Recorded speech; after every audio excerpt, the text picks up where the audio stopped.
Okay, so let's begin with history. I'm going to mix it up a little. We'll end with science, but we'll start with history. And as the beginning said, I'm going to talk about gaudy religions. That means religions with gods in them.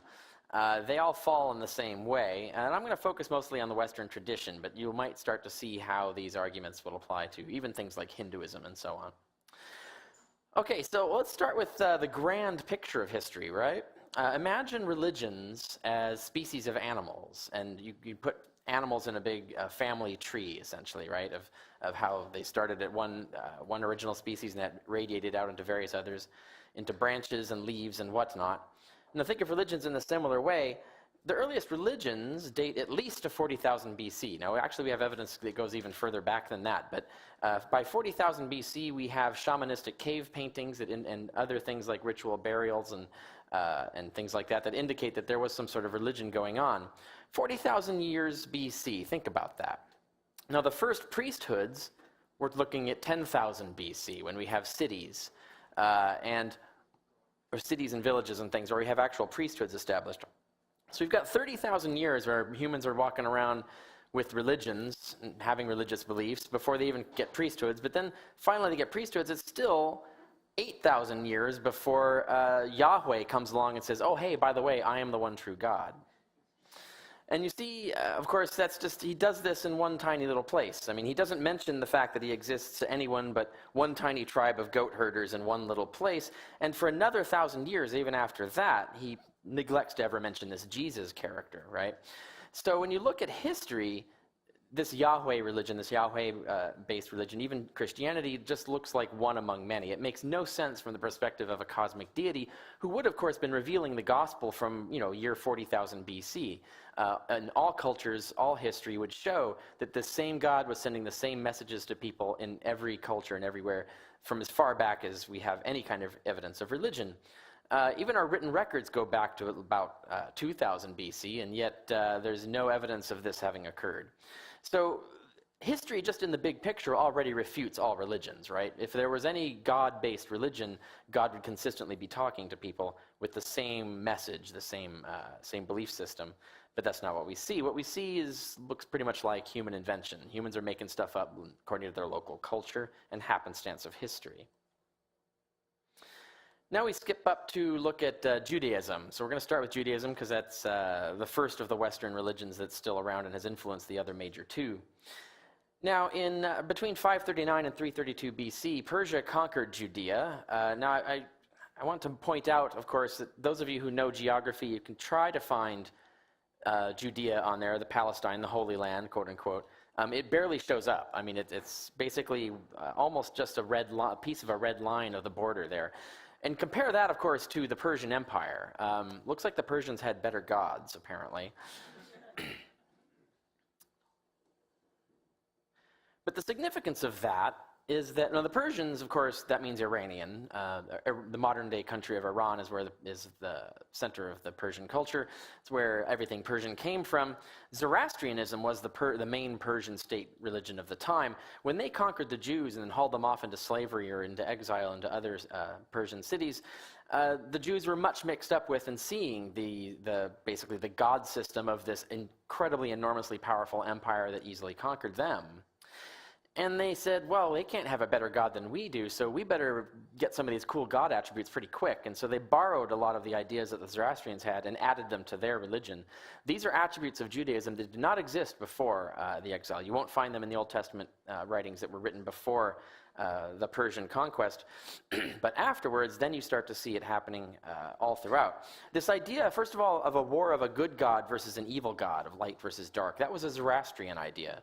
The Jews did not have that. Before the Persian conquest, Satan was actually one of the right-hand men of God and was doing the will of God. So when Satan goes down to cause evil, he was doing it on orders from God. He's not an adversary in the sense of the enemy of God. But after that, of course, Second Temple Judaism started to acquire this idea of Satan as a rebel who took a legion of angels, rebelled against God, and was cast out of heaven, and now is responsible for all evil, and now all death in the world and so forth is this big struggle between the good God and the evil God, God and Satan and so on, which the Christians picked up. But that comes from Iran. That's a Persian idea.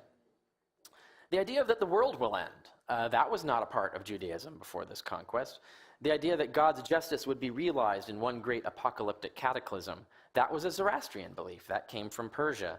The Jews liked that idea. They adopted it. And of course, they turned everything around so that it would be the Persians that God would melt and not the other way around. But the idea comes from the Iranian conquerors. The idea that this world would end by a river of fire being sent by God that will flow over the universe and burn everything up except the righteous, that's Zoroastrian, the idea of the great apocalyptic burning. A new, better world that will be created in its place, the future heavenly paradise kind of thing. That comes from Zoroastrianism. That wasn't originally a Jewish belief. And the idea then, the most crucially, that all the good people will be resurrected by God to live in that new world happily ever after. This idea of an eternal paradise life was not a part of Judaism before. When you died, you just died and stayed dead, basically. You were kind of like a vague spirit in the earth. They didn't have an idea of an eternal paradise or an eternal afterlife, but the Jews picked that up from the Zoroastrians, and it became a fundamental requirement of Judaism. Now, when you look at the Talmud, one of the requirements of being a Jew is affirming that you'll be resurrected. Everyone else is explicitly declared a heretic in the Talmud. And yet, that wasn't a Jewish belief. That was an Iranian belief picked up from the Persian cult of Zoroastrianism. So when you look at this, you realize that this is just man-made religion, right? This is not a single God who thought of all this stuff at the origin point of Judaism. There was no, you look at when God's communicating with Abraham in the Bible, he doesn't say, oh, by the way, the world is going to end at a certain time. I'm going to resurrect everybody. I'm going to burn everything. And there's this awful guy named Satan, and you need to watch out for him. That's not there, right? So all of that stuff gets added on later, and it's borrowed from a human-created religion of Zoroastrianism. So certainly this is a historical piece of evidence that shows that Judaism is not a God-oriented or God-originated religion. It's just another cobbled together man-made thing.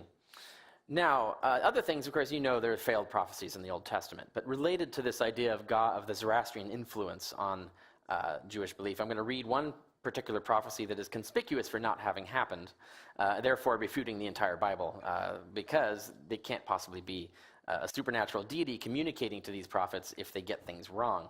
And it's also pretty horrific here. And this shall be the plague, I'm going to read. This shall be the plague whereby Jehovah will smite all the peoples that have warred against Jerusalem. Their flesh shall rot away while they stand upon their feet, and their eyes shall rot away in their sockets, and their tongue shall rot away in their mouth. That's, by the way, where Steven Spielberg got the idea for Raiders of the Lost Ark, melting. Here it is. And the same plague shall befall the horse, the mule, the camel, the ass, and all the beasts that shall be in their camps. What do the animals do? That's kind of rude. And it shall come to pass that anyone that is left of all the nations that came against Jerusalem shall go up from year to year to worship the King, Jehovah of hosts, and to keep the Feast of Tabernacles. And it shall be that whoever of all the families of the earth does not go up to Jerusalem, that's all the families of the earth, if they do not go up to Jerusalem to worship the King, Jehovah of hosts, upon them there shall be no rain. And if the family of Egypt even go not up and come not, neither shall rain be upon them. There'll be that plague too, don't forget, whereby Jehovah will smite the nations that go not up to keep the Feast of Tabernacles. This shall be the punishment of all the nations that go not up to keep the Feast of Tabernacles. Never happened. Failed prediction. But notice this idea of the apocalyptic end world, and also the idea of the Jews as the master race that the entire world will bow down to. They kept getting conquered instead by other nations like the Persians, the Greeks, and then the Romans. So consistently, history turned out exactly the opposite the way that God told them it would. And this, we see, even is connected to aspects of, oh, that's a shame.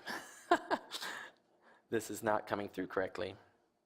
Well, I can't read the passage. The passage is hidden back behind there, and this isn't playing. Oh, I wonder if I can make it play. Let's see if this, no, I don't want to try it yet. So the passage that's behind there is a passage about how God's going to burn everything up, and there's a funny line in it in Malachi 4:1-3. Those who have mobile devices can look this up. And what he says there is that the Jews who are faithful of Jehovah will be able to gamble as calves of the stall upon the ashes of the burned up victims and the step upon the skulls of their enemies. And let's see if this happens. But this is supposed to be an animated GIF from the Terminator, which is supposed to evoke. Let's see if it works. No, it doesn't work. Okay, so unfortunately you lose the video effect. But the joke was that I've heard this, I've seen this before. Oh, right, yeah. So that's Judaism. And you could go on and on about that, but the point is it's very easy to look at historical facts and show that it's a man-made religion. It doesn't have a pipeline to God, so it's not a divine thing. And so what they're saying about God is probably not true.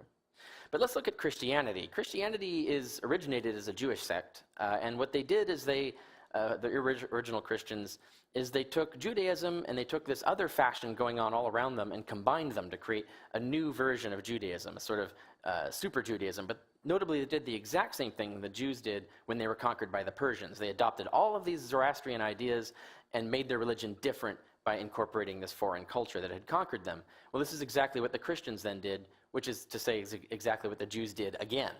By creating Christianity, is they borrowed all of these ideas of these popular religions around them held by their conquerors, the Greeks and then the Romans, and created a new religion. And some of the gods that their new god or their their revised sub-god would be based on, the Son of God, right, is all of these sons of God, except the one on the end is a daughter of God. Osiris, Adonis, Romulus, Zalmoxis, and Inanna are just the ones that we know for sure had resurrection cults prior to Christianity. There are many other similar gods that could be put into this category, but they're harder to date. Inanna, on the end, by the way, we have stone tablets dating back to 1700 BC, in which she descends to the lower world, into what we would call hell, is stripped naked, put on trial in a kangaroo court, is stricken dead by a death spell, and then nailed up, basically crucified. And then her minions come down and feed her the food of water and life 3 days later, and she's resurrected from the dead and ascends to glory. Sounds like a similar tale we've heard before, right? But it gets repeated again and again and again in all these other gods, each time transformed. All of these stories of all of these gods are completely different from each other, but have the same similar structure behind them. And the ones the Christians would most be aware of are Romulus, for example. Roman state god, his death and resurrection was celebrated in annual passion plays, actually called passion plays. They were actually acted out, the death and resurrection of Romulus every year. It was a Roman state religion. Osiris, Egyptian god, those baptized, yes, baptized, into his death and resurrection are saved in the afterlife. Sound familiar? Zalmoxis is a Thracian, possibly Celtic god. His death and resurrection assures followers of eternal life as well. Zalmoxis was in Herodotus. Their cult is described in Herodotus, and Herodotus was one of the main school texts that would be used to teach how to write for advanced writers who are writing at the level of the writers we see in the New Testament, who are writing in Greek, which means we can be absolutely certain that the authors of the Gospels read Herodotus, because everybody read Herodotus if you learned how to write Greek that well. And therefore, they would know about Zalmoxis. It would not be a coincidence. And of course, Egypt is right next to it, the Holy Land, quote unquote. Therefore, Osiris would be well known to them. And of course, they were conquered by the Romans, so they would be familiar with Roman ceremonies as well. But I want to caution, some of the gods that you hear on the internet and so forth as being dying and rising gods were not, in fact. Mithras is one of the common ones that you'll hear about. He's not a dying and rising god, but he does undergo a passion. There is a passion of Mithras in which he undergoes some sort of suffering or struggle through which he acquires victory over death, which he then shares with his followers who are baptized in his name. So there is the similarity is still there, it's just structured differently. Incidentally, all the Gospels of Mithras were destroyed, not preserved. The only closest thing we have hints and quotations and suggestions and descriptions in various places in various texts, but no complete gospel. And this is the only one we have. It's actually the picture Bible version. This is a comic book, essentially, of the story of Mithras from beginning to end, with the central event in the middle. But the thing is this is like having a picture Bible without having the text of the Bible. So we don't actually know what's going on in each scene because we don't have the description. But nevertheless, we can kind of make certain inferences of what was going on through it. But this is the closest we get to the Gospel of Mithras, is this stone comic book, in a sense. But what all these gods do have in common, including Mithras and the other ones, they are all savior gods. They are all the son of God or daughter of God. Some of them are women. They all undergo a passion. They're using the exact same Greek word, by the way, which means suffering or struggle in that time. They all obtained victory over death, which they share with their followers. They all do this with some form of baptism or communion, or both. And they all predate Christianity. So what we're looking at here is just like the Zoroastrian scenario. This whole structural idea was borrowed and then added onto Judaism, and what you do when you take these elements and add them onto Judaism is what you get is Christianity, right? So once again, we see a man-made thing. And it wasn't a case where, like to Abraham, God revealed in the Old Testament that there's going to be this Jesus figure, and is going to, if you have faith in him, you're going to be resurrected and all of this stuff. This stuff doesn't appear until, coincidentally, when the Jews are conquered by a nation that has religions that have these elements. So it looks like man-made, not divinely made. So Christianity is just like Judaism, borrowed from other religions. Let's talk about evil. So I'm going to move on into a different period of history. It's another broad scope of history. Let's look at it that way. But we'll start with Epicurus, given this famous line. Is God willing to stop evil but unable? Then he is not powerful. Is he able but unwilling? Then he is not good. Is he both able and willing? Then how can there be evil? Is he neither able nor willing? Then why call him God? That was Epicurus, and as this meme says, atheists winning the argument since 300 BC. There's never really been a good answer to this. But we'll give one example, slavery. This photograph, I don't know if you've seen this before, it's quite famous. This was taken after the Civil War when slaves were freed in America, and this fellow wanted his wounds to be photographed and preserved for memory and disseminated so that people would see the incredible cruelty that American slavery involved. And these are Bible-thumping people, right? These are people who think the Bible is the shit. They did this to him. And this is appalling. How could any God stand by and watch this happening, much less watch it happening being done in his name with people citing his book, worshiping him, his actual worshipers, his actual followers, without saying a word? It's unbelievable. So what is the probability that a benevolent God would have a valid excuse not to say one heavenly word to his devoted believers about this, ever in the whole of history, even worse in the time of American slavery?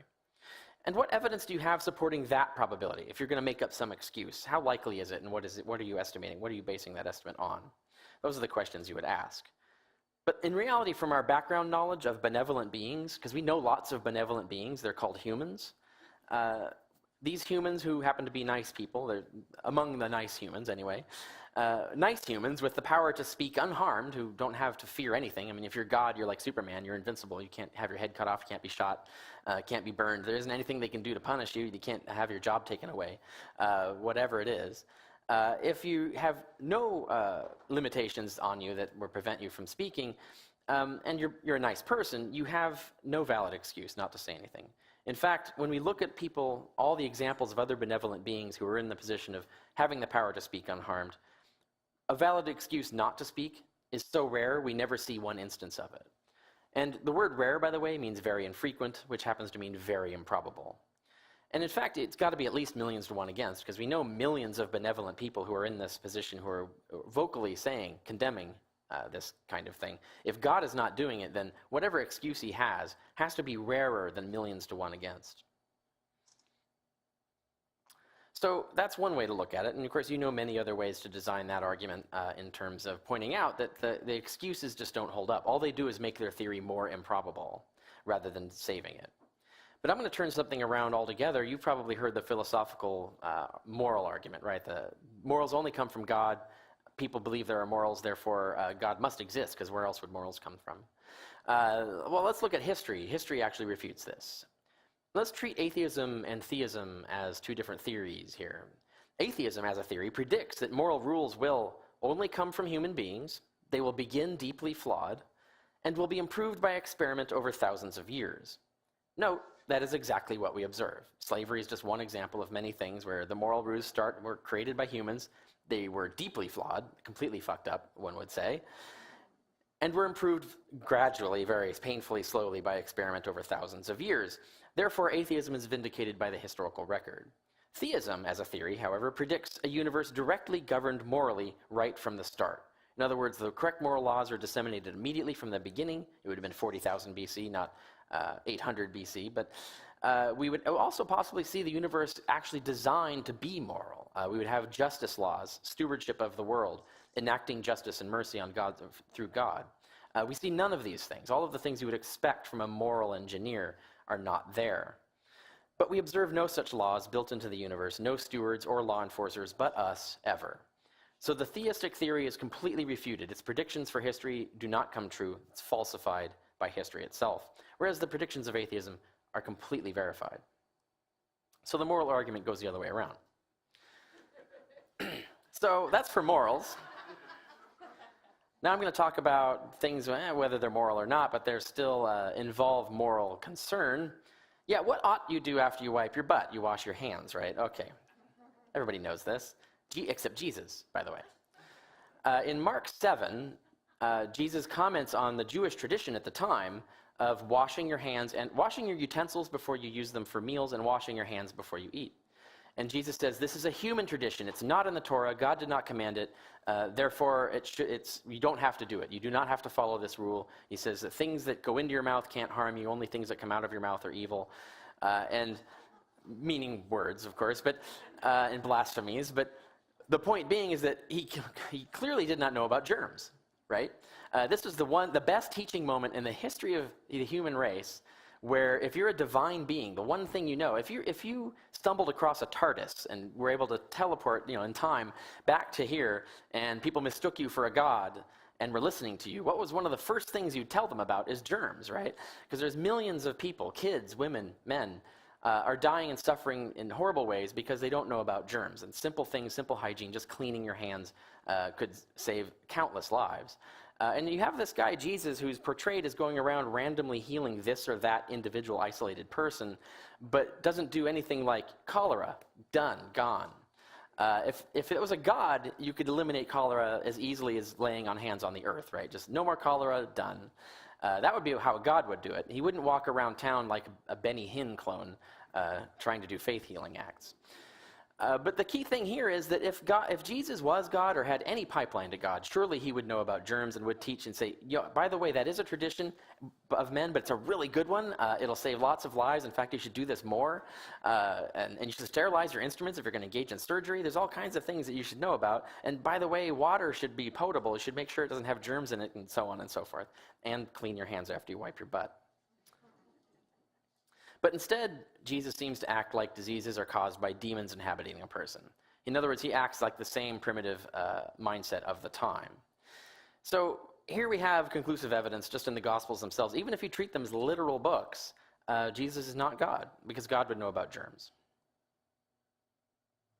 So clearly God has not been talking to anyone. For all of these, this is just examples after example after example. There are many more one could go on.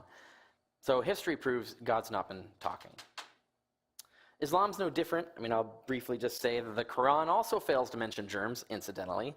So when the angel Gabriel was rambling on and on and on with these surahs to Muhammad, you'd think by the end Muhammad would be pissed off that Gabriel didn't at any time mention germs. That would have been really helpful information. By the way, also, so would the printing press and a few other things. The Quran also endorses slavery, including sex slavery, which, of course, the Old Testament also does. And therefore, the angel Gabriel thought slavery was really cool. Keep up with that.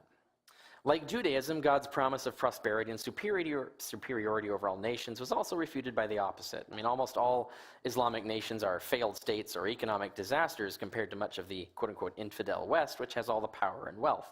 Now, that doesn't indicate that we're morally better than them, but it does indicate that if we're going to talk about God's helping us out, it looks like our God's doing a better job than theirs. But I want to point out that all of these religions are the same religion. In fact, Christianity and Islam are just Jewish sects. They're all just different sects of the same one religion. They're all resurrection cults because they all teach basically the same thing and just differ on the details. Judaism says the world will one day be dissolved, the dead will be raised, and the loyal will become immortal. Christianity says the world will be dissolved, the dead will be raised, and the loyal become immortal. Islam says the world will be dissolved, and the dead will be raised, and the loyal become immortal. It's all the same religion. So let's just pick one and analyze it a little more closely. Now, I can't take credit for this, by the way. I'll read it in a moment, but this is a meme that went around on the internet ages ago. Someone else came up with it. They're pretty brilliant because it's spot on. This is the description of Christianity, dead honest. the belief that some cosmic Jewish zombie can make you live forever if you symbolically eat his flesh and telepathically tell him that you accept him as your master so he can remove an evil force from your soul that is present in humanity because a rib woman was convinced by a talking snake to eat from a magical tree. That is literally the Christianity that was being taught in its first, let's say, 1,800 years, almost 2,000 years of Christian history. Totally makes sense, right? Now, a lot of Christians say, well, okay, that sounds a little ridiculous. Okay, so I get you. That's crazy. So we can make this more sensible. And so we came up with a new and improved Christianity where all that Eve stuff, okay, rib woman, stalking snakes, okay, that's all baloney. We'll grant you that. We'll concede you that. But I still have an imaginary friend who magically manipulates the world for me, and he also magically impregnated a woman 2,000 years ago, and she bore him a son who underwent an ancient ritual of blood sacrifice in order to dispel a curse laid upon me, thus ensuring I will be immortal. Footnote, although I've never seen this work for anyone else before. Now, that's completely honest and correct analysis of Christianity, a description of it, and yet it looks absurd when you actually spell it out that way. But what if someone came up to you and said that they have an imaginary friend named Zalmoxis, who they insist is really real, and they'll never die, because this ancient demigod cleansed their soul with blood magic, which grants them the power of living forever in a magical place no one can see? That actually existed. That was the description of the Zalmoxis cult, which is attested in Herodotus, as I mentioned, 500 years before Christianity. So if Zalmoxis cult is ridiculous, Christianity is ridiculous because it's just the Jewish version of the same religion. But let's go to history more recent. Heaven's Gate cult. The Heaven's Gate cult was in California, and they committed suicide, mass suicide, believing that their souls or the information in their brains would be teleported into a spaceship. They thought they'd get new bodies in this alien spaceship that was flying by the Earth at the time, and yet this whole belief, this idea that when they die that they'll be resurrected in new superior bodies, that's the Christian belief. This is just the scientific version of Christianity. So you have them saying that they'll get new bodies in an alien spaceship flying by, versus what the Christians say is that they'll get new bodies in a magical alternative universe. The weird thing is the Heaven's Gate cult makes more sense, right? Because in point of fact, they're talking about quantum teleportation and neural engineering, which are actual things that exist. We almost have the technology now. We can see how to build this technology. Within 50 to 100 years, we'll have it. It'll be a simple matter to simply copy a brain and rebuild it in another man-made body. All of that stuff is technology that's within human reach and within human understanding. So their idea actually made sense. There really could have been a flying saucer flying by, and if there was, and that those aliens probably could have scanned their brains and reproduced them in new, superior synthetic bodies on the ship. It's entirely possible. But compare this to what the Christians are saying. The Christians are saying not that. They're saying that God needs blood to fix the universe, but only his own had enough magical power to do it, so he gave himself a body and then killed it. Now, when you look at it like this, Christians are talking about voodoo and magic and stuff. They're not talking about anything that even has plausibility. The Heaven's Gate cult is actually more believable than Christianity. So if the Heaven's Gate cult is absurd, Christianity is absurd. So, okay, that all looks bad. But the usual thing is, can't we fix the plot holes with elaborate explanations? And I've misspelled explanations, I see here. Excanations? I was hoping there'd be a joke in there somewhere, but there really isn't. Can't we make excuses? But the thing is, if we have to make excuses, regardless of what they are, and our excuses have no evidence for them, in other words, and they don't, because that's why we're making them up, right, on the spot, and those excuses are very improbable, and they typically are, like having an excuse not to mention to your own devoted believers for thousands of years that they shouldn't be keeping slaves. If your excuses are very improbable, then your theory is very improbable. If you have to use an improbable excuse to tack that onto your theory, the improbability of that excuse then attaches to the theory, right? So the theory becomes as improbable as your excuse, or actually more improbable, because if you have multiple excuses, those improbabilities multiply, right? And those of you who know how to do basic probability math, basic multiplying of probabilities, you'll notice that this probability gets smaller, smaller, smaller exponentially. And the fact still is that God has never communicated any essential scientific knowledge, ever. No germ theory of disease is in the Quran, in the Old Testament, or the New Testament, for example, nor anything else that's significant like that. God has also never communicated any essential moral knowledge. For example, he completely dropped the ball on slavery. God has never even communicated any consistent religious knowledge of any kind, despite claims going on for 40,000 years, all these different religions, no consistency whatsoever. So these facts remain, no matter what excuses you make for them. And these three facts are exactly what you'd expect if there are no gods, but they're not at all what you expect if there are gods. Okay, so maybe we can grant that. What if God is a total douchebag then, right? Can't there be one of those? And at least then, maybe, yeah, he doesn't care about germs or slaves. Maybe, yeah, he's totally pro-slavery. He wants us to die of diseases. He's a total awful asshole. Okay, well, but he could still exist, right? So you really haven't refuted God yet. So there's really two possible kinds of douchebag gods. The one is natural beings, which are aliens, computers, and things like that. We could be living in the Matrix right now, and the douchebag gods could be our AI agents or whatever. But we're going to rule that out because that requires positing two improbable universes to explain one of them. So that leaves us with the other kind of douchebag god, which is the supernatural being, the being that has irreducibly mental powers, a sort of a brainless, bodiless, ghost mind that can just will things into existence. There are two hypotheses then left. The God hypothesis, which is that the universe was designed, by a ghost even, to produce life. The godless hypothesis, that the universe was not designed to produce life. And the first thing you look at is when you compare these two hypotheses is that we've done this comparison before, again and again and again. The explanation of lightning, the explanation of disease. Jesus thought it was demons. It actually turned out to be germs. And on and on and on. We have constant millions and millions of examples of where supernatural explanations were proffered and they turned out to be false, and natural explanations turned out to be true instead. Now, when you have a horse that wins every single one of 1,000,000 races, and you have another horse that loses every single one of 1,000,000 races, and they're about to go head-to-head in another race, which horse do you bet on? It's kind of a no-brainer conclusion, right? So even from the start, before I even continue, I could fold this and walk off stage and I'd be done, right? There's no probable basis for believing in any gods, even douchebag gods. But I'm going to go on because it's funny. Now, unfortunately, my animations aren't working, so I'll talk you through this slide. This is the history of life, right? So we've got 2.4 billion years.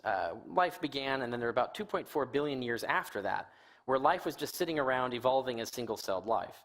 Now, in actual fact, single-celled life is over 6 times more evolved than plants and animals just by time alone, right?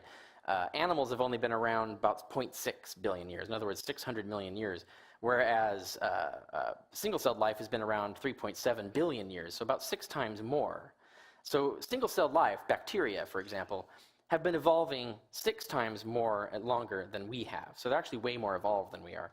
But in fact, the rate of evolution for single-celled life is actually 500,000 times faster than for multi-celled life like animals, which means that single-celled life is actually many billions of times more evolved than your hand, for example. So single-celled life is badass. Now, that makes a lot of sense in terms of evolutionary theory, but it makes no sense in terms of God. God really likes bacteria. I mean, he spent most of his time working on those suckers, but very little of his time working on us. So what was God doing for the 2.4 billion years fiddling around? He's got all these single-celled organisms. He doesn't know what to do with them. He can't even figure out that maybe they could work together to do something. And then eventually he comes up with the idea that, you know what, maybe they could congregate together and make more complex entities, like algae. Algae, that's clever. So he creates things like algae where multiple cells can cooperate, but he's still sticking around with those for 1 billion years before he realizes, oh, you know what, maybe I should have these cells differentiate their function so that we can have a more complex animal. Yeah, why didn't I think about that 3.4 billion years ago? Still couldn't figure it out, but eventually did, and he comes up with this differentiation of cells within a multi-celled organism about 0.6 billion years ago. But then it takes him 500 million years to figure out apes, just apes, right? So he's tinkering around with mice and bugs and all kinds of this stuff, but no, it takes him a while to go, apes, oh right, maybe I should do something with those. And then even when he gets to apes, it takes him 4 million years more of tinkering before he figures out how to make people. What was he doing for 4 million years? God, these apes are really stupid. Why can't I fix them? They should be smarter than this. Oh right, maybe I should do something with the brain. I don't know. When you look at this, you realize that this is exactly what we should expect if life is a natural product of random evolution. It would obviously take billions and billions of years for us to evolve. Obviously, single-celled life would have to evolve vastly longer in order to develop the intercellular machinery and complexity to actually start engaging in cooperation. And obviously, once you have cells engaging in cooperation, it would take a very, very long time for them to evolve the sophisticated machinery that would allow them to start differentiating tissues and therefore creating what we recognize as plants and animals. So this is exactly what we expect if there's no God. It makes no freaking sense if there is a God. Even a douchebag God would be more time efficient than this. So what does the godless hypothesis predict? This is what we would expect to see. If we are alive, if we exist, and there is no God, and the universe therefore had to have come about by random chance or whatever, what would we expect to observe? What could we predict about the universe we find ourselves in? The moment we open the door and look outside, what would we see? What we would see is that almost all of the universe will be lethal to life, right? If you pick random universes, you're going to get one that, if it's a universe that's completely hostile to life, obviously that you're never going to be in that universe, right? Because if you're alive, you're not in that universe. So you would never observe that universe. The probability of that being outside when you open the door is 0%. But if the universe is randomly picked from among all the possible universes that could just by chance maybe produce life, then what you're going to see outside that door, if it's not been intelligently designed, is a universe that's almost entirely lethal to life, but life is just a very small, very rare occasional outproduct of it. Now, because we know, in this case, if life is not engineered, if it's not intelligently designed, it has to be an extremely improbable chemical accident. The right chemistry has to come together just the right way. So we know that's a cat. We have to concede that. That's true. If there's no God designing things, there's no designer, that's the only way life could come about. But we also know from probability theory that extremely improbable events almost always occur only in vast spaces and time scales. In other words, if an event is 1 billion to 1 against, but you have 1 billion events, right? So the odds of you having one of those events is actually quite high. So what you would expect to see outside that door is a really enormous number of failed attempts to create life and just one or a few random successes, because that's what you would normally appear to see if there's no design. But that's what we notice, right? This is what we look at. When we look outside that door, what we see is a universe that trudged along for 10 billion years before life began on Earth. We see there are trillions of galaxies, with billions of stars each, and many planets and moons on average per star. And that's just the part of the universe we can see, by the way. The universe is actually predicted to be many times larger than even the part we can see, so that trillions is probably a low estimate, a very low estimate of galaxies. And we notice that single-celled life, like I pointed out, evolved for 2 billion years before multicellular life arose from it. All of these things that we expect to see if life is a product of random chance and not a product of design. We could have predicted that without even knowing it before we looked outside the door. But it gets worse than that. When you look at the universe and map and catalog what's in it, 99.99999% of the universe is a lethal radiation-filled vacuum. Think about that. That's almost the entirety of the universe. It's just a tiny, tiny, tiny little bit that is not a lethal radiation-filled vacuum. So God really, really likes lethal radiation-filled vacuums if he's the designer. But it gets worse than that, because once you erase all of that and let's just focus on the stuff. Okay, there's very little stuff. It's almost all deadly space. But what's left, let's look at that. We just look at the material. 99.99999% of all the material in the universe composes stars and black holes on which nothing can live, right? Think about that. Like, most of the matter in the universe is dedicated to these gigantic things called stars and black holes that are vastly huger than planets. All that mass, and they are exactly the one place where life is not going to be found. They're incredibly lethal and hostile to life. You can't live there. And then, okay, so set aside all of that and just look at the tiny little crumbs that remain. 99.99999% of all the other material in the universe, space dust, asteroids, planets, moons, is barren of life or inhospitable to life. That's an extremely bizarre thing to observe for an intelligently designed universe that's supposed to be custom built to make life, right? This is actually the opposite of what we would expect then. But this is exactly what we'd expect to see the moment you open the door if there is no God, because the only universe we could be in is one like this. Or at least the probability is extremely high. That's what we'd see. And I want you to think about this in terms of scale. Imagine this house that I've got up here. Now imagine this house contains the entire universe that we know about, the entire known universe. The amount of volume in this house that would be hospitable to life, the rest of it is completely entirely lethal to life, the amount of volume that would be hospitable to life would be smaller than a single proton. Not smaller than a bacterium, even smaller than the proton in an atom in a bacterium. If you walked into that house, you see that it's almost entirely lethal to life, and you couldn't even find the one proton that life was living on in there. Would you conclude that the house was designed to create life or designed to be hospitable to life? No, you'd conclude the opposite. Now, it's worth pointing out that Aristotle actually thought the universe was much more conducive to life than this, and he described it a complete cosmos. In going all the way to the stars, it was completely inhabited and completely inhabitable. Aristotle's universe was 10 to the power of 30 times more hospitable to life than ours is, which means Aristotle is a vastly better engineer of universes than God would be, apparently. I think even a douchebag God could outdo Aristotle, but evidently not. So the results. We cannot predict any distinct features of this universe on the God hypothesis. Almost all the distinct features of it are unexpected. To the contrary, the God hypothesis predicts very different observations should be made. But we can successfully predict numerous very weird features of this universe, its vast size and its incredible lethality and all of that, on the godless hypothesis. In fact, the probability that the universe would look like this, the way I've described it, is 100% expected. It's exactly the universe we should expect to see the moment we look out the door. Now, so then what they'll come up with is, well, but fine-tuning is so improbable, and the universe requires fine-tuning. The problem is that their God requires more fine-tuning. In fact, they're proposing, first of all, they're proposing something we have no evidence of, a brainless mind, a mind without a body. We have no evidence that that's even a possible thing. So they're already off the rails from the start. But even if we grant them that, what they're proposing is that there is a mind that just happens to exist for no reason, that is at least as complex as a human mind, because he has to be at least as intelligent as a human and have at least as much knowledge as a human. In reality, of course, their God, they're imagining, is vastly greater than that and therefore vastly more complex. But if you're going to pick random soulless or random bodiless minds out of a grab bag of all logically possible bodiless minds, and you want to get something that's human intelligent or better, you're going to have to get information specificity equivalent to human or better. In fact, the information specificity, the complexity of human intelligence, is in the vicinity of 10 to the power of 5 billion. So think about that, 10 to the power of 5 billion. That's extraordinarily unlikely. In other words, the attributes required for a creator are extraordinarily improbable attributes to have.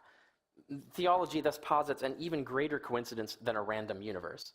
They want to explain a mildly finely tuned universe by positing a massively finely tuned God and not explaining where that fine-tuning came from. And maybe they'll go to gods all the way down, like the turtle argument, but I think that's a losing way to go, and you know they won't go there.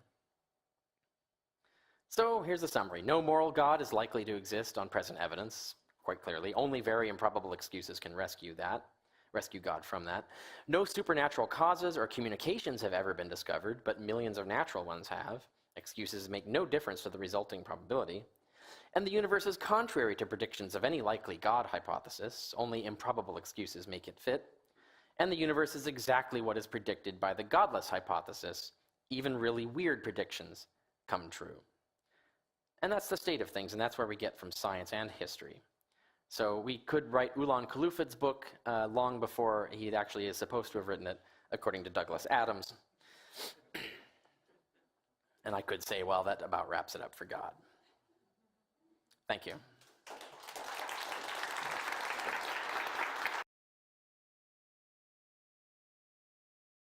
We're going to open up the floor to questions, and I'm going to exercise my right as the host to ask the first one. Very good. And what I'd like to ask is that, Sorry.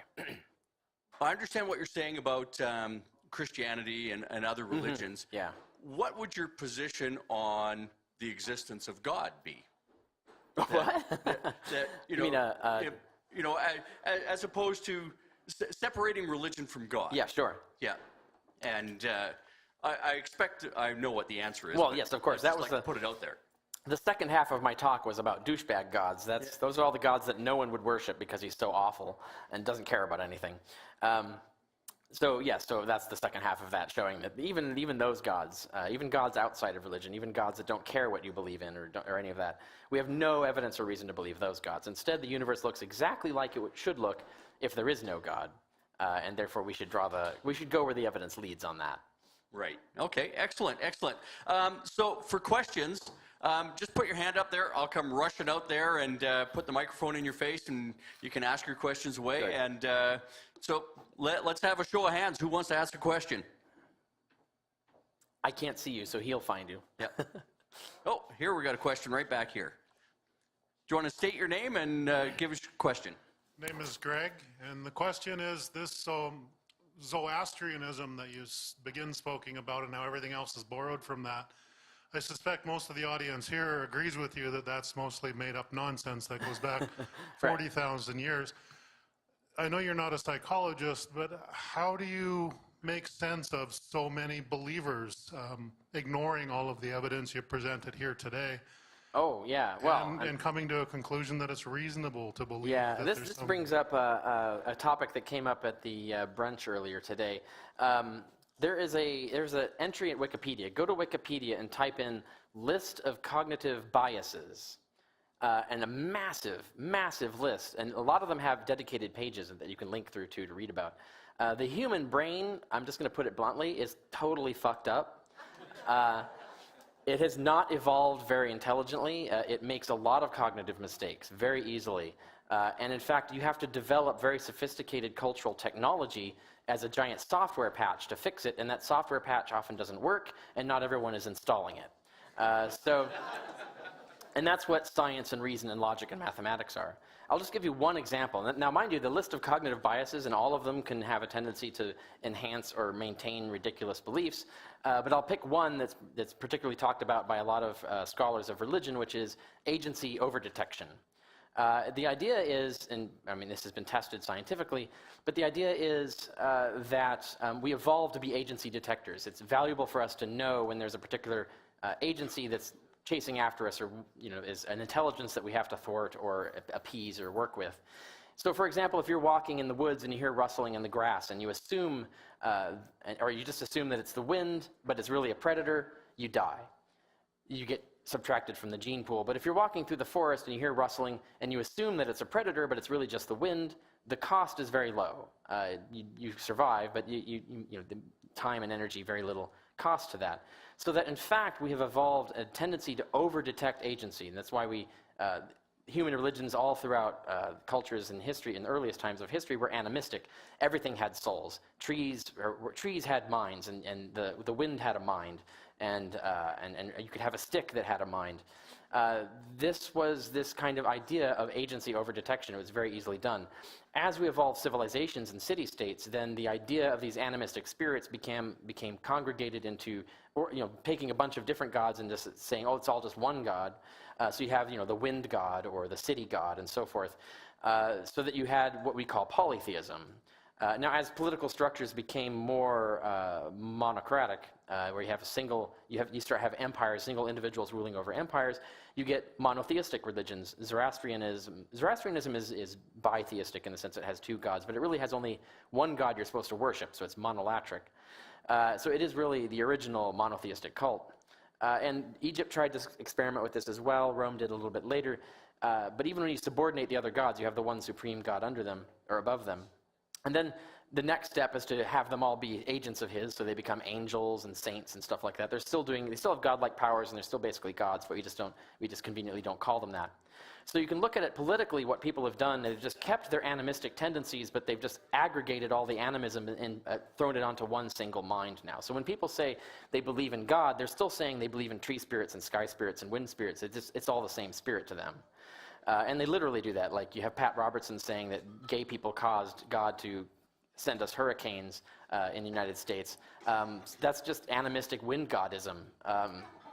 So that's just one example. There are many other cognitive biases that contribute to this, but that's my answer to that question. Excellent answer. Do we have any more questions? Yep, there's going to be a couple questions out there. Excellent. Hi. So given that our origins have animistic heritage, and the software bug that we've kind of all, bugs that we've all inherited in our brains through evolution, how do you explain then that some people refuse to kind of fall into that, like us sitting in this room? How is it that we don't have and shape those same beliefs, even though we were raised and immersed in this from the same influences as somebody who's deeply religious? Yeah. This is actually an important psychological question. It's only recently, like within the last 10 years, that scientists have started asking that question and building research tools to answer it. Phil Zuckerman, I think it was Zuckerman, created the Institute for Secular Studies at the Claremont University, where their whole mission there is to actually answer questions like that by starting to study how do skeptics differ from believers? Is it cultural? Is it psychological? And was it biological? And so there are roots to all of these things. Some people have different tendencies. Some people are born with cognitive biases that are stronger than other people due to random genetic variation. That's part of it. We know, for example, from twin studies that biology explains about 50% of your religious belief. So there is a strong biological component. But the other component is cultural, and that depends on how you've been raised. It depends on what information you've been exposed to. It depends on your education and so on. A lot of the people here, for example, are probably highly curious people. That there may be a genetic component to your curiosity. Once you start getting curious and that means you're going to start asking questions, and you're going to start gaining information and learning things that other people don't.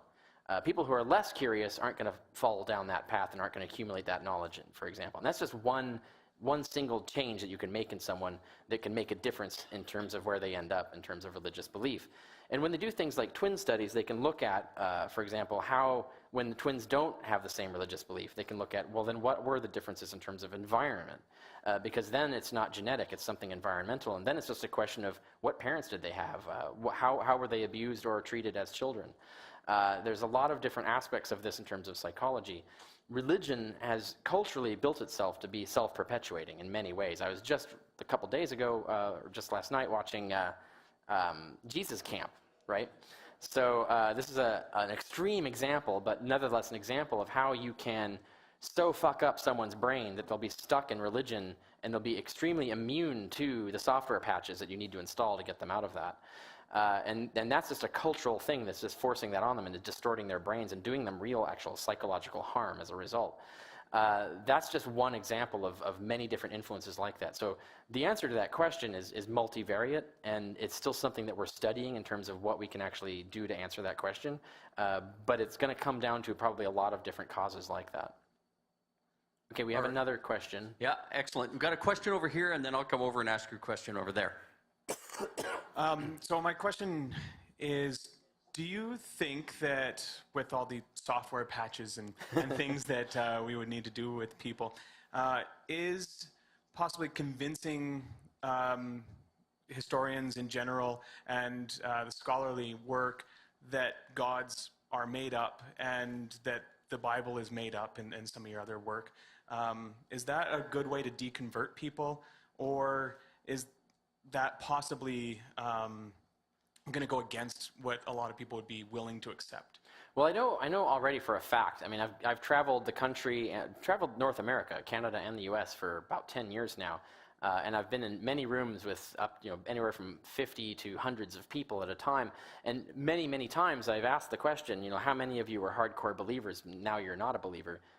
Lots of hands come up, and then you ask them, like, was it people like me communicating things that doing what you're talking about, disseminating the truth and counteracting lies and misinformation and thing, was that responsible, at least in part, for their deconversion? And the hands stay up largely. So we know that happens. And I've had many people tell me their personal stories, like how my writing an article against God, saying that God is ridiculous and this is why, really made them think and convinced them that, you know what, you're right, this is ridiculous, and they got out of it. So we know that works. Now, the way it works is, in general, is if you do that kind of thing, you do information dissemination, you do debunking and all of that, you will get a certain percentage of the population to wake up. But then you have the remaining percentage that might be immune to that particular process, and then there might be some other process that will work on them. And there's a variety of different things you could think of in terms of how you might get them out of religion. Some of them is just letting them die off and just trying to make sure their kids don't get brainwashed or abused into believing the same thing. But each particular technique might siphon off a percentage until you get down to people who are just full on actually clinically insane. And there really is no treatment for them other than actual traditional medical treatments, clinical treatments. And that you'd get maybe like a 5 or 10% of the population where they're schizophrenic or something like that. So I think that's the answer to your question is yes, it works. It works on a significant percentage, so it's going to get us numbers. But then that doesn't, you still have the other percentage that are going to be immune to that, and you have to figure out strategies for how you're going to marginalize them or get them to start seeing reason and start acting rational, think and having information and thinking correctly. I mean, so you have to come up with other strategies. And there are a variety of people who are coming up with those strategies and proposing them. Excellent. Thanks very much, Richard. Got another question right over here. Do you think the argument that was originally proposed by Sigmund Freud, that the reason why people subscribe to such irrational beliefs is because they fear their own death, is the main contributing factor to people continuously clinging to those irrational beliefs? I'm not sure. It's unlikely, because I know lots of hardcore believers that for them the belief in the afterlife was a source of great anxiety for them, because they were constantly afraid that they would go to hell. And that they actually felt much better once they realized, oh, death, I just died, I ceased to exist. That's so much better. So I've talked to a lot of ex-evangelicals who've told me that, for example. So it isn't always that. But I do know people who say that was like the last thing that kept them in. So I would say that lots of people stick to religion for a lot of different reasons. And sometimes they stick to religion for a number of reasons simultaneously, and you knock them off one by one until they all fall, right? So for some people, that would be the case. For some people, that's not the case. And in terms of percentages, you'd have to do a more concentrated psychological study to find out, like, for how many people is that the case. So we don't really know, but it is more complex than just that.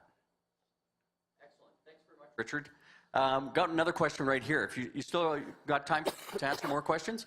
What time are we at? So Quarter to four right now. okay, and how long did we want to go? I mean, You want to go to 4 o'clock? Is that too long? sure. No, not at all. Yeah. Okay, let's Right? let's shoot for 4 o'clock. Okay. All right. Okay. A while ago, I read In the Shadow of the Sword, which is about the origins of Islam. And a good deal of it sounds like the sort of analysis you did of Judaism and Christianity, taking stuff from the already existing religions. Have you read that? No, I haven't, no. And I'm not an Islamic studies expert either, so there's very little I can comment on usually on that. All right. Do we have any more questions? Oh, there's a couple back here. Let's go back here. Hang on. Hello, good afternoon.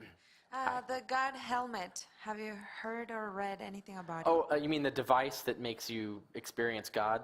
Yes. Is that what you're referring to? I haven't kept up the reading on that. I think that got challenged. I think there's been a challenge in the literature to whether the original study was fully kosher or not. So I don't know if that actually holds up. Pun not intended, but I will claim it after the fact as intended.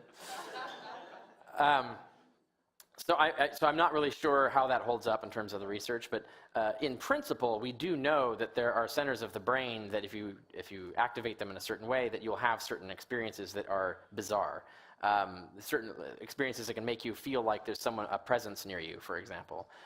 Because we know that there's parts of our brain that's what their job is, right? Is to figure out that there's someone behind us and we need to turn around, or that we're in the presence of someone.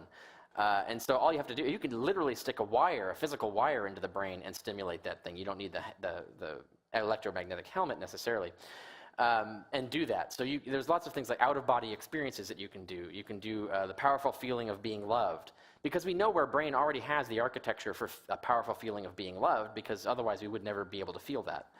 So if you can actually stimulate that and then make people think that it's being stimulated by something like, oh, God is near you, rather than, oh, there's a wire stuck in the right part of your brain, then yeah, obviously you can manipulate the brain to actually have goddess experiences.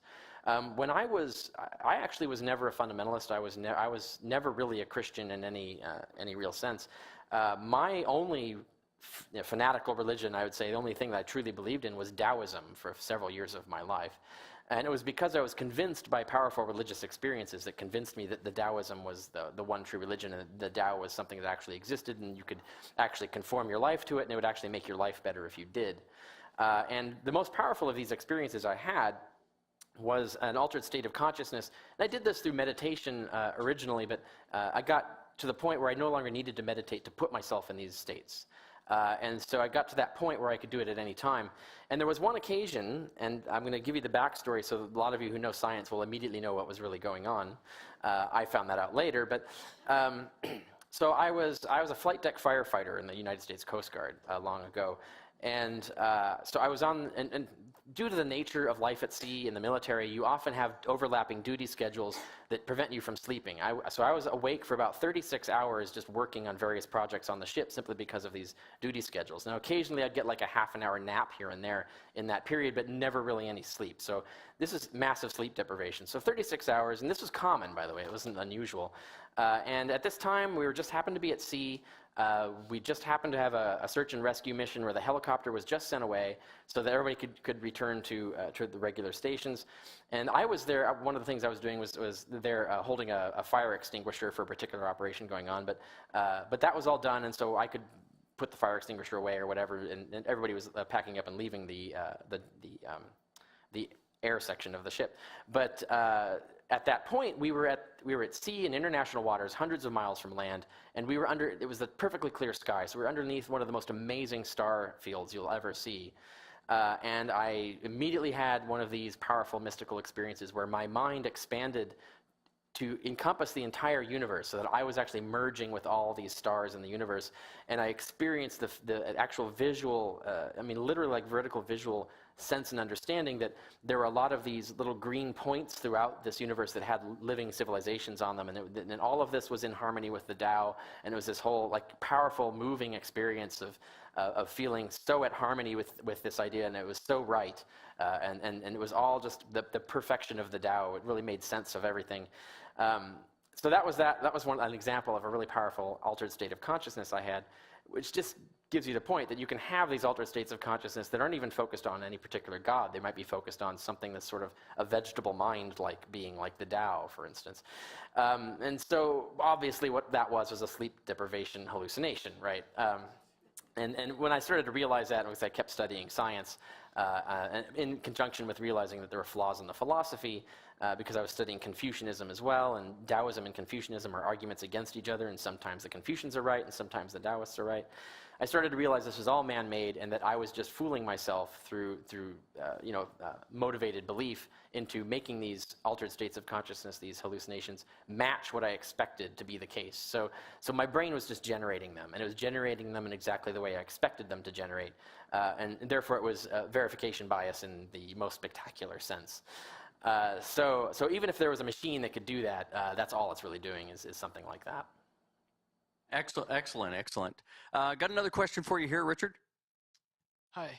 So in the description of a God who could have told mankind about germs earlier, Yeah. like a benevolent God. Mm-hmm. So I think I'm correct in saying it was Louis Pasteur. Pasteur. Great, my French isn't that good.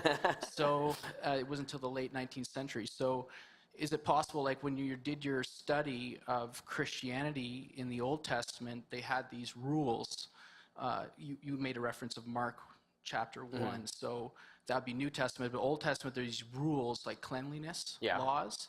So there's mankind being given rules to govern the way they gather in community to protect against something that they don't fully understand yet until the late 19th century. The only problem is that those rules aren't in the Bible, right? That was all Jesus' point, was that they aren't in the Bible. They were invented later by Jewish communities later, and probably, possibly under influence from, for example, the Roman civilization, which had a much better concept of hygiene than the Jews originally had. So these ideas were not in the Bible. They were not communicated by God in that way. And so they were man-made. That was Jesus' whole argument, right? But in addition to that, the rituals that they were talking about are completely insufficient, right? So there's lots of different things you should be doing if you understand the germ theory of disease. Just washing your hands is not really sufficient. It's better than not doing it, right? But it would be even better to do it with soap, for example. No one ever thought of soap until the Germans invented soap, and then the Romans thought that was a cool idea and then borrowed it from them. But this actually, the introduction of soap into civilizations post-dates Christianity. So even the idea of soap didn't exist. The idea of sterilizing medical instruments, the idea of maintaining potable water, actually getting diseases out of water, for example, didn't occur to them, wasn't communicated to them. So what we're seeing here is just man-made struggling, floundering around with different ideas, not really understanding what's going on. Whereas a person who actually went back there and understood this stuff could explain to them in specific detail exactly what germs are and how to kill them and how to avoid them. And then you would see more pervasive behaviors of avoiding them, like we see today. Now, of course, that's just communication. That's just if you're just all you can do is talk. God could, of course, simply disintegrate all the germs. So there really isn't even reason for there to be germs if there's a benevolent God. So even just the existence of germs is a refutation of the existence of a benevolent God. But then you have the douchebag God. But then maybe the douchebag God wants you to die from germs and therefore won't tell you about them. So. Excellent, Richard. Actually, this gentleman kind of wants to rebut just a Sure, little bit go on for this. it, yeah. So this will probably just open up the conversation and make it a little bit more interesting even. Sure. So you were saying that in Jesus' reference to how you should live cleanly was a New Testament reference. So you're talking about Roman time period, but Levitical law and Numbers, that's where the reference of how you should take care of your clothes if it gets some uncleanliness in it, or don't touch dead animals. So we're talking about something that predates your Roman reference. Yeah, but those are actually ritual cleanliness rules. So there are things like you shouldn't touch a woman for many days after she has her period, which is massively ignorant, right? It has nothing whatsoever to do with avoiding germs or disease. Women don't become diseased when they start having their period. And also even they had the idea that even just touching a tomb would communicate disease, which is not true at all. Touching a tombstone is not going to give you a disease. So these are ideas of their notion of what was ritual impurity was leading them to do this. And these are primitive, non-scientific and pseudoscientific ideas. All right, excellent, Richard. I'm just going to give this gentleman one chance to just kind of make his last statement, then I'm going to move on to other questions, all right? Oh, sure. Well, you looked like you wanted to say it. Well, I already figured that I was given the time out. So. Okay. Oh, not from me, Okay. no. All right, excellent. Okay, do I have any more questions out there? Yeah, all right, hang on for a second, Helen. Hi, Richard, thank you. My concern is children. And with regard to your quotation, religion has built in ways to be self-perpetuating. What would be your best intervention to help children? There's so many homeschools, charter schools, private schools. Have you got any suggestions on how we can get rid of the adults and help the children? Excellent question. Yeah. I mean, most fundamentally, what we need to do is make sure that critical thinking skills are taught in schools. Now, there's a problem with this, at least I can speak to the American experience. Every time people tried to get critical thinking taught in schools, conservatives would get a hold of it, fuck it up, and then it wouldn't work, and then they'd see, it doesn't work. So let's stop talking about teaching critical thinking skills in school. This is what, of course, the Republicans do in our country all the time, is they have a really great bill, they fuck it up, then it doesn't work, and then they say, you see, these things don't work, so let's not even talk about them anymore. They deliberately sabotage these things. So it's really hard to do, but when I talk about critical thinking, I mean the kind of stuff that is taught, for example, at the Center for Applied Rationality, CFAR. You can look this up online. The Center for Applied Rationality is what they do is they teach courses predominantly, for example, for business people, because businesses, corporations want to make good decisions, so they send their people to this company to learn how to make good decisions, right? These are the kinds of things that we should be teaching our kids, exactly what they're doing there. And what they teach them is they teach them all that stuff. I said that list of cognitive biases earlier. They actually teach all of that stuff to these people and say, these are all the ways your brain is built to fail, and these are all the steps you can take to counteract those things. So it's like one big, perfectly designed software patch system. And they also teach things like Bayesian reasoning. They teach logic. They teach you how to reason and how to question and how to test claims. And that's a lot of what they do and how to compare different possible claims. And they teach a lot of different things that if you knew them, you would be very much inoculated against any kind of religion. And you wouldn't be 100% effective, but it would be very effective in terms of percentage of people that would be affected by it. So that's the kind of thing that we should be teaching in high schools, for example, or even maybe as much as we can in earlier grades. And I think when you get that, and because you see it naturally, you see people often talk about how the internet is ending religion in the sense that the internet is the biggest enemy of religion because religion can't lie anymore, right? If some parent tells their kids something like, if you have sex, you're gonna get a sexually transmitted disease, or you're gonna get pregnant, or something like that, and they know tons of kids that are having sex and have neither things happen to them, they know their parents are lying, right? But even with the internet, if they make some religious claim, they can immediately Google it, and they can see that there's a lot of people questioning that claim, or the facts don't line up with it. And once they are willing to realize that their parents just lied to them, not only are they on the track for getting away from religion, but now they know that their parents are liars, right? So now their parents have actually discredited their own authority, so they actually lose their ability to influence a child in terms of convincing them of things, because now they know to be suspicious of everything they say and to double check it. And there are a lot of kids that get to that point on their own, right? Critical thinking skills would get as many kids as possible already doing that. Like, I'm going to fact check what you just told me, and what you just told me is not true. So the more kids that actually act that way and have that attitude and are trained to do it well, the less religion we're going to see in the world. Excellent, Richard. Excellent. Let's do one more question, and then let's move on to the book signing. Very good. Okay. I'm kind of frustrated, I guess, as a layman, because it's really hard to research ancient history. I know you must have put in many, many years and a lot of hours, and I know that you did a lot of research looking into the historicity of Jesus. Yeah.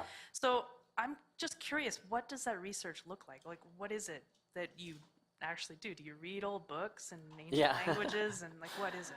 I actually teach a whole course on this. I teach online courses for a group called the Partners for Secular Activism, and I teach this online course once a month. It's $59 to take each course. There are many other instructors teaching many other subjects, and I teach one course a month, a different thing, and every year I recycle the main ones. And one of them is the historical methodology for lay people, right? So it's like teaching people, like, this is what historians do, and this is what you can do, even if you're not a historian, to fact check historical claims. So if you're really interested in that, you can take that course. The brief summary to answer your question is, we look at all the information that's available. A lot of that involves looking at what past scholars have looked at and looking at what they've written about it. And I have to do that in multiple languages. So a lot of the stuff I rely on is not just English scholarship, but scholarship in French and in German. So I have to be able to read French and German articles. I can peck my way through Spanish and Italian articles, for example. But so that's part of it. And then the other part is you have to look at the earliest sources we have, which is the ancient materials that have survived, the ancient texts. And that's complicated because you could, and I have done on occasion, actually go look at a manuscript, like an ancient papyrus or a medieval manuscript or something. But most of that work's already been done for us, where someone has looked at all the different versions of a text and then compiled a critical edition that we can go look at, and they'll have, like, the ancient Greek written there, and then it'll have on the bottom all the variant readings, because all the manuscripts disagree, right? So they'll have all the variant readings, and so you know, like, what variations there are and so on. So you have to go through all of that, read the original language in Latin or Greek, and see what it originally said, and then look at context and find information that way, and then try to tie connections together through all of that. And then for the book on the historicity of Jesus, I also looked into anthropology and psychology, because there's psychology of ancient religions, psychology of modern religions, but it applies to ancient religions, and anthropology of religion and so on. So I had to study all of this stuff and tie it all together, and then present a case based on that. And it's hard work. It takes a lot of time and a lot of training to be able to do that, which is what the PhD is for. It teaches you to know how to do all of this stuff. And I see my role in the atheist community as doing that so you don't have to. So that's kind of my role, is to get all that, do all that work, and then disseminate all the findings as clearly and as honestly as possible to all of you, so that you can make use of it. And by citing all of my sources for all of my information, you can make even more use of it. You don't have to just trust me as an authority on stuff. So that's kind of like what I do, and I'm happy to be doing that for you. Excellent, excellent. Fascinating work, Richard. Let's give Richard a round of applause. Thank you very much.